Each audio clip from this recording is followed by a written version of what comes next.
Hi, I'm Dr. David Dow. I'd like to talk a little bit about the difference between a wellness doctor and a crisis care doctor. So I don't want to step on any toes. I'm not trying to say that people should go to wellness doctors instead of crisis care doctors, but the job of a wellness doctor basically is to help people with their lifestyle so that they don't end up having to go to the crisis care doctor. So there's always going to be times where we need a crisis care doctor.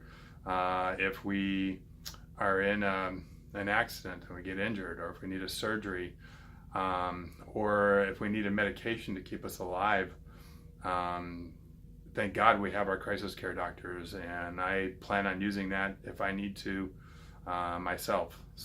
But the job of a wellness doctor is to then help that person with their lifestyle and improve their lifestyle so that if they're on a medication, they can get off that medication. Or if they need to make a lifestyle change because of whatever kind of led them into that crisis care system, they can make that change and then correct it. Now, as a wellness care doctor, one of the things we look at is dealing with the cause of the problem. And oftentimes what we'll see is my particular work is I work a lot with the nervous system, and we'll see an injury to the nervous system that's causing the patient's symptoms. For example, one of the injuries we talk about is called a subluxation. And a subluxation is basically if you have a bone that shifts out of place and that starts to put pressure on a nerve, and that causes symptoms in the body. That could be in the person's knee, for example.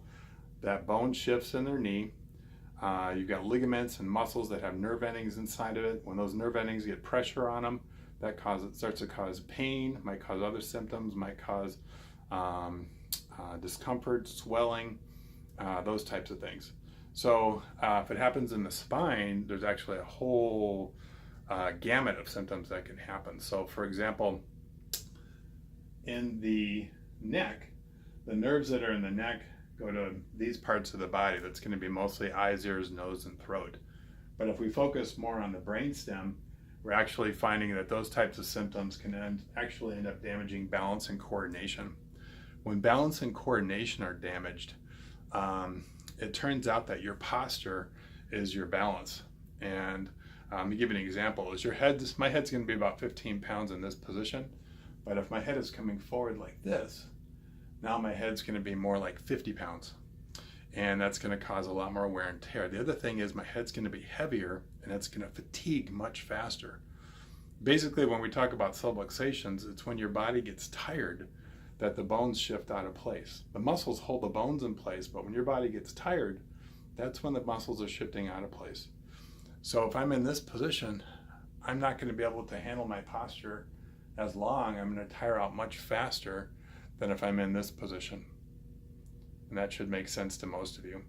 So my job as a wellness doctor is to help correct people with those types of posture situations.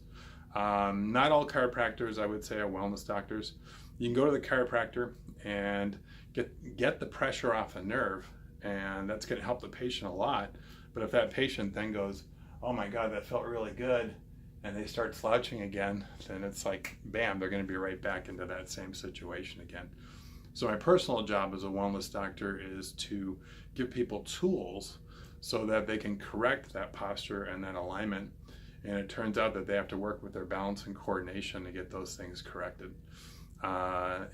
Just comment down below if you've got questions about that, and I can help you with that. That may be something for another video.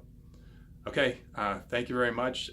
This is Dr. David Dow from Dow Regenerative Wellness, and we'll talk to you soon with some more videos.